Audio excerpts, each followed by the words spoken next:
Welcome back to the Empowered Woman Podcast, the #1 show on personal growth, visibility, and profit for women entrepreneurs.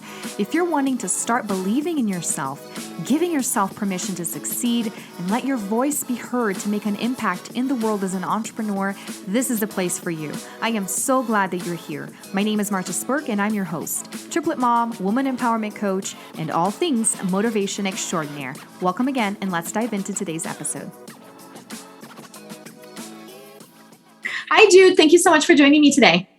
You're welcome. How are you today? I am so good. So let me start with a quick intro of how I connected with Jude. This is actually a different episode because usually I have women or men who are entrepreneurs and talking about entrepreneurship, how they're building their business. But this is the first for me where I'm interviewing a client who is an author that I have been working with to increase social media exposure and create marketing content to promote his latest book. So Jude is this amazing author that I connected with via my publishing consultant, Veronica Yeager. And I read his latest book that we have been promoting while I was in Mexico, so the entire trip. And it was so fun to read fiction because I've just been engrossed in the world of nonfiction and personal development for so long. But we'll get to that in a minute. I would love for you to introduce yourself, Jude, and tell us who you are and what you do in your own words. Okay. All right. Well, my name is Jude RANDAZZO. Let's see. I was born in New York where this book takes place. My grandparents are from Italy, Sicily specifically. And I write about what I know. And so one of the characters in this book, Eddie Spinoza, is somebody I know pretty well. But the main character is Tess Kincaid, and she is from the Midwest, and she's a golfer. And these books are set in the 1970s. And I was obviously growing up. I was an adult in the 70s, so I'm familiar with that. I'm familiar with the places and the scenes and so on that the book takes place. But I've been an author for 25 years. I started writing when I retired for the first time. This is going to sound awful. I retired in 1997 to Maui, and I started writing. Then I had probably not enough to do, and I had a very vivid dream. Went to the beach the next day and started writing out the dream, the characters, the plot, the story. And I wrote it out on 10 yellow legal pads. I went to law school a long time ago, and so I have kind of a legal background. And I accumulated 10 or 12 full yellow legal pads written on the beach in Maui. And that was my first book a long time ago. And since then, I've been writing about Tess Kincaid. Love Tess Kincaid. She's a very strong character, but she does what I tell her to do. That's wonderful. You must love that. And if she doesn't, I just write it again, and she does it. So that's the beauty of working with Tess Kincaid. But I think your audience, especially if they're entrepreneurs, will like a strong character who is an entrepreneur, yes. who does the right thing and makes strong decisions. Some of them intuitive, but some of them not. Mm-hmm. But I'd like to say hello to your audience and thank you for this opportunity. Yeah, no, I am super excited to kind of dive into your brain a little and understand where all this amazingness has come from, because obviously I didn't know you before. I jumped right into your latest book. And now that I'm done with this one, I want to make my way back and read the other ones. And that was something that as I was making posts on social media and saying, hey, this is the Kindle campaign or whatever, talking about your book and saying, this is my client, go check it out. Somebody asked me and said, well, but should I read the other ones? And I spoke from my experience saying I only read the last one and I feel like I was very contextualized. I didn't, miss on anything. So you did a great job for anyone in any capacity, jumping in, whether they've read the other ones or not. But it actually makes me want to go back and understand a little more. Well, let me answer that by saying probably the book that if you're going to read one either after or before, read The Omen of the Crow. The Omen of the Crow is where Tess and Eddie meet. And just to give you a little bit of a summary of it, Eddie is a pilot, and he's transporting Tess, who is a professional golfer. And in fact, she just won the U.S. Open. And she's flying to a photo shoot, and they crash. The airplane crashes. And I won't give away a lot more of the plot there, but it's there's quite a bit of action. But if you had to pick a genre and maybe a movie probably a movie rather than a book that your audience might be familiar with, it'd be Rear Window with Jimmy Stewart and Grace Kelly. Okay. That would be a reference point of the kind of book it is. But that would be where I'd start. Is that the first one in? No, that's the second book in the series. Okay. But start with that one because that gives I go to that a lot in referencing Tess and Eddie in the Dirty Martini Club. So go to that one. Okay, it was a very successful book. That's a good tip. Well, and now I'm curious because you said I know Eddie very well. So was he inspired in you, or what's the deal there? I'm curious. Eddie Spinoza, his grandparents are from Sicily. He grew up in Albany, and his family. His family is in the delicatessen olive oil import business. Let's put it that way. Sort of. And Eddie is a very gregarious character. Mm-hmm. He's an interesting character, but he doesn't have very many serious bones in his body. Mm-hmm. And like myself, someone asked me not too long ago, I have a serious conversation with myself every 10 years, whether I need to or not. Eddie's the same way. So I think your audience will like Eddie, but I can relate very much to Eddie. Yeah. Well, I'll just leave it at that. Okay. Eddie and I are simpatico. Okay. Sounds good. I'll take that. And I had, in our conversations back and forth, I had said that I kind of resonate with Eddie myself. And I see more of my husband in Tess because she is a Midwest girl and so is my husband. So it's interesting. Well, and now— Your husband's a Midwest girl? No. Midwest boy. But, well, now that we're talking about characters, because you said this came to you. So which was the story that came to you in Maui in the 10 Legal Pads? Oh, that's the original story of Tess. Okay. That's when I met Tess. Okay. And we developed the story from when she was basically born until she's through college and begins her professional golf career. That's the start of it. I think I've progressed a great deal since writing that book 25 years ago. And I don't know what it is about the Dirty Martini Club that's made it so successful. I mean, it's just, part of it's you, but it's jumped off the charts. I mean, we had 6,700 people, I think, acquire the book in the last 4 days or something. It's just been skyrocketing. It's been you and Veronica and the development of the social media and the platform. But there's something about the title, there's something about the cover, and there's something about the maybe the description of the book that's garnered a lot of interest from people. No, it's a great combination. Well, when we're talking about writing and the progression over the 25 years, and I'm thinking about my listeners here who may be stuck to even get their first book out, granted, keeping in mind that many of them are probably going to be nonfiction, but still the concept of getting something out is very daunting, can be very daunting. And I've experienced of my own, whether it's fiction or nonfiction. I would love to hear your perspective on this and also your advice for somebody that's thinking, man, all these people are writing books. Why should I be another one? Or, do I even have anything to add to the conversation? Is this worth my time? You know what? It's not, those are the wrong questions to ask. Can I sell 1 million books? Can I sell a whole bunch of books? Right. Will I be accepted by the public? I think what people need to, everyone has a story. Everyone has an interesting story or something to say. But what people who want to write a book need to do is write. Write every day. Even if it's a couple hundred words, 500 words. I set a goal of 1,000 words a day. But if you write, you will learn how to write and you will improve your skills.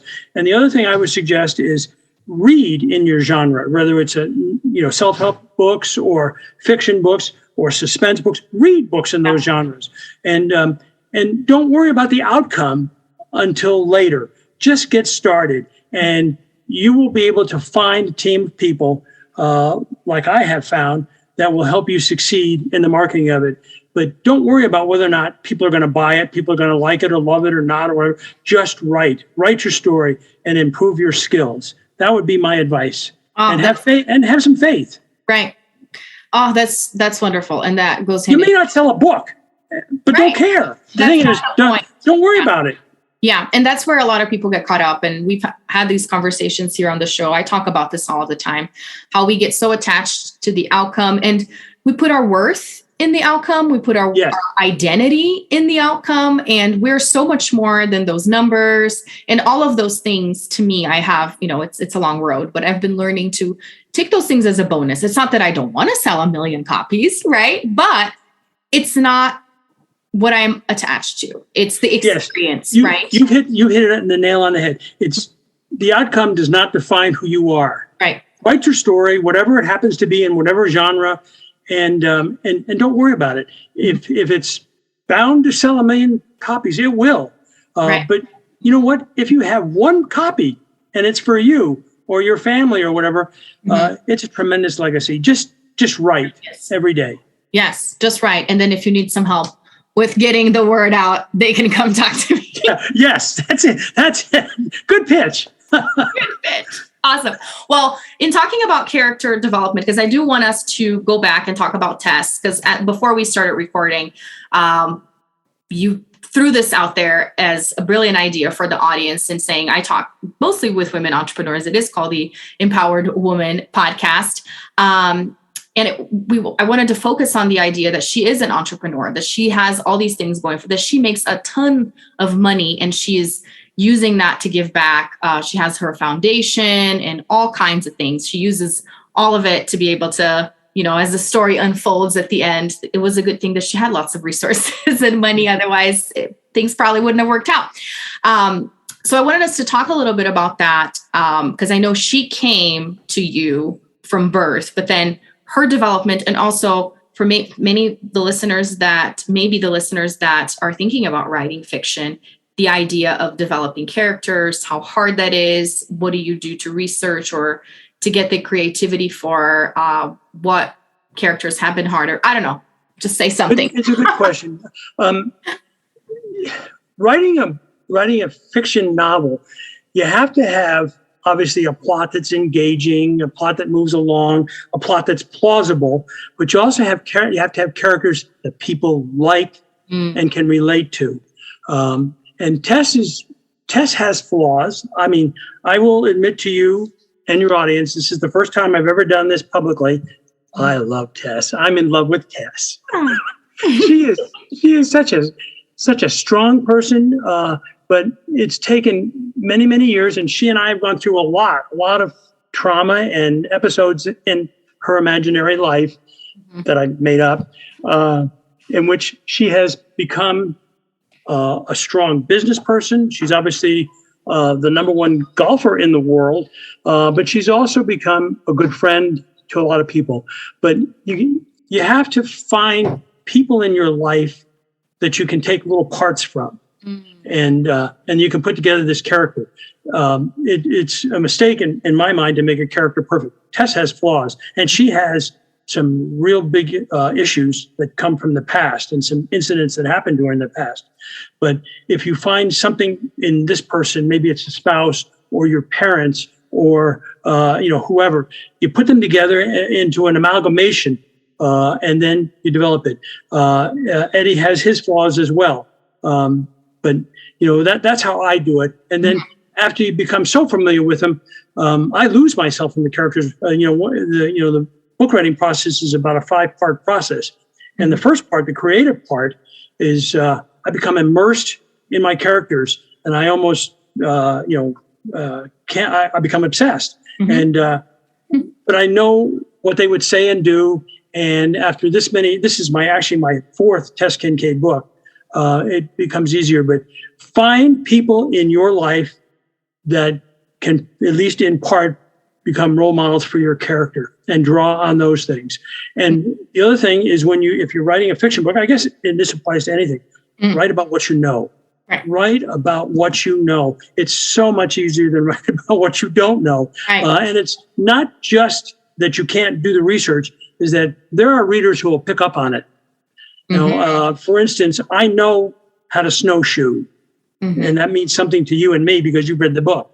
I know about snowshoeing. I've done a lot of snowshoeing, but you write about what you know. And as you know, one of the characters is based on someone I've known for 30 years, the Greek guy. Yeah. So that's my advice and how I develop characters. So what I'm saying is, in the future, there will be a character in one of my books named Marty. Okay. With an I, not an A. With an I. Oh, yes, a female. Yes. Okay, I'll be waiting for that. Be from some exotic place, like I don't know, Argentina. Okay, well, that could be problematic because Brazil and Argentina have quite a big beef because of soccer. I'm just kidding. Well, that'll be part of this. That'll be part of this. I guess you gotta make it imperfect. I love it. The character will have been born in Brazil but moved to Argentina. Oh my gosh. Okay, that's hilarious. Well, on that note, so are you a golfer then? Where did the golf come from? I have played golf for, I guess, 50 some years. Yes, okay. I am a golfer. Okay. All right. Yeah, and I love golf. So yes, that makes sense. And you would know if I wasn't a golfer when I describe the golf scenes. And for your audience, there aren't. I mean, I think there's 2 pages devoted to golf in the book, or maybe a half dozen. And analogies too, while she's describing things, right, and saying this is not like what I experienced, or this is like what I experienced. So it's fun to see those elements. Yes. Being put together. Well, and when you were saying you get kind of obsessed, because I think it was in the acknowledgments at the end, you talk about your family helping you with writing the book. How long does it take, or how long has it taken for each of the books, and what part has your family and friends played in it? Interesting question. I wrote this book 5 years ago. Oh, okay. Yeah, and put it on the shelf. I thought this is not good. And then 3 years ago, I took it out. Thought about rewriting it, read it, put it back on the shelf, said, no, never sell. And last year I took it out and started rewriting it. And I do a lot of work on my books with my wife, who I will be married to 50 years next year. Congratulations. We go back 52 years. She's from the Midwest. Okay. Yes. Interesting. Yes. She's blonde, blue-eyed. Okay. Yes. And she's much shorter than Tess, and she does not play golf. Okay. All right. But a lot of the scenes, particularly when I develop the character, when she's with her family, are close enough. I mean, I did my research in 52 years. Okay. That's enough, huh? Yes, that's enough. So she and I go through the book, and we read this one aloud to each other in Florida over a 2 or 3 week period. And that's how I know that I'm writing something that Tess would say, because she lets me know. She wouldn't say that. She wouldn't do that. And also, my wife is responsible for the ending of the book, because I wrote it differently. 3 different occasions, but we changed it. And I think the ending is the right ending. I don't know if you agree with that or not, but I think it's the right ending. It left me wanting more. It definitely warrants a continuation, a sequel. Yeah. So I would say it is the right ending. Well, and it's the right ending based on who she is. Right. And so that I give credit to my wife for. We're a team in this. Yeah, that's wonderful. So for the people out there that are maybe afraid, get your family involved, and it could be a fun activity. Yes. I don't know about your whole family, but if there's a significant other that you can, dialogue is really hard and to bond write. over with. Dialogue is very hard to write. And so if you can read it aloud or whatever, or bounce it off someone who might know, in that particular situation, then you're far, far better off. Yeah. That's cool. Well, I've loved learning more details, and I hope the things that we have said so far that didn't make a whole lot of sense for people who haven't read it have encouraged them to go and pick up a copy of the Dirty Martini Club, and also the other ones. Just while you're at it, read the whole freaking series, because it's fun. And back to our point of entrepreneurs tend to read a lot, at least the ones that I'm surrounded by, tend to read a lot of nonfiction. Is I have felt really liberated by reading fiction, because I haven't in a long time.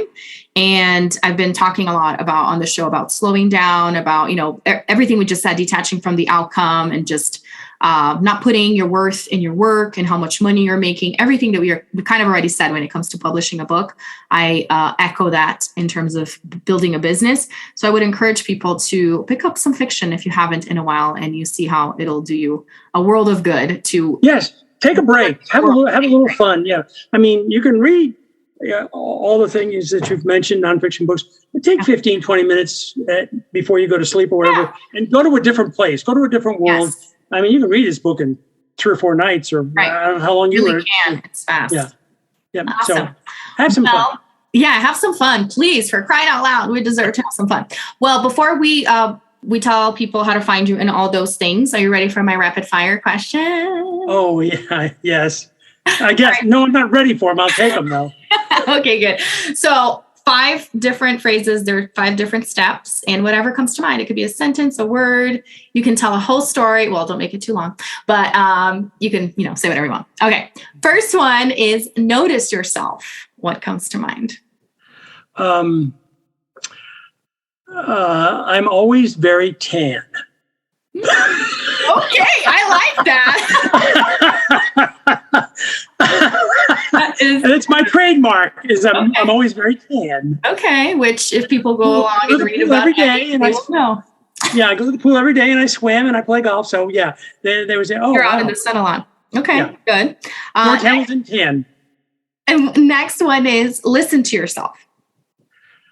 I do not care for my radio, TV interview voice. It seems too high. I would like it to be, more hoarse, more gravelly, more masculine, but no, that's not a good one for me. I mean, listening to myself, and I tend to drone on a little bit too long. So I'll leave it at that. Okay. Next one is forgive yourself. Oh, that's a good one. Yeah. Easy to say, hard to do. Mm-hmm. And if you're going to succeed in the writing business, you got to do that because you're going to have a lot to forgive yourself for. Oh yeah. I mean, in business in general, right? Yes. And in life too. We got to extend. It's like golf. Passion. Once you've done something that you need to forgive yourself, it's the next shot that counts, not the last one. So go on to the next shot. Keep on going. The next one is empower yourself. Okay. I empower myself by writing. Your audience may have many different avenues to do that, but the question was about me. Yes. And I feel empowered when I write. Okay. Because I'm creating, and I'm creating something that no one else in the whole world is doing. And that's writing about Tess Kincaid. That's wonderful. Well, and you found what it is that empowers you, and you're doing it. That's the ticket, right? Many people don't know what it is, or they know and they're not doing it. So props to you. And last but not least, transform yourself. Well, in my world, I transform myself into the characters I write about and the stories and the place. We're not in 1978 in Albany in an epic snowstorm, and I am not entirely Eddie Spinoza, but I transform myself into characters, and I like the outcomes that happen to those characters. I love it. Well, thank you so much for sharing all the amazing things. Tell us more how to find you, website, social media. How can people contact you if they're wanting to learn? My book can be purchased on my website, JudeRandazzoBooks.com. It can be purchased on Amazon. It's the Dirty Martini Club. And as you know, we're on Instagram. We're on Facebook under my name, and LinkedIn, of course. But you can find me. I'm easy to find. Yes. And that book did go to number 3 on Amazon's suspense chart. So it should be easy to find on Amazon as well if you read ebooks. Totally. Yeah. That was wonderful. I'm very excited for you. And I'm open to anyone who's listening to this, that it's your friend, to be my friend on my personal Facebook page. Amazing. So have them friend me on Facebook. Okay. Awesome. I have some room left. Okay. I will put all the links in the show notes. I hope people will connect with you and, of course, go and learn more about Tess Kincaid. Thank you so much, Jude. This was wonderful. Thanks, Marta. Thanks so much for tuning in today. Don't forget to connect with Jude and snag a copy of the Dirty Martini Club. It's an amazing fiction novel, and you're going to have a wonderful time reading it and just escaping reality. Jude is an amazing author. It was an amazing story. Until next time, bye.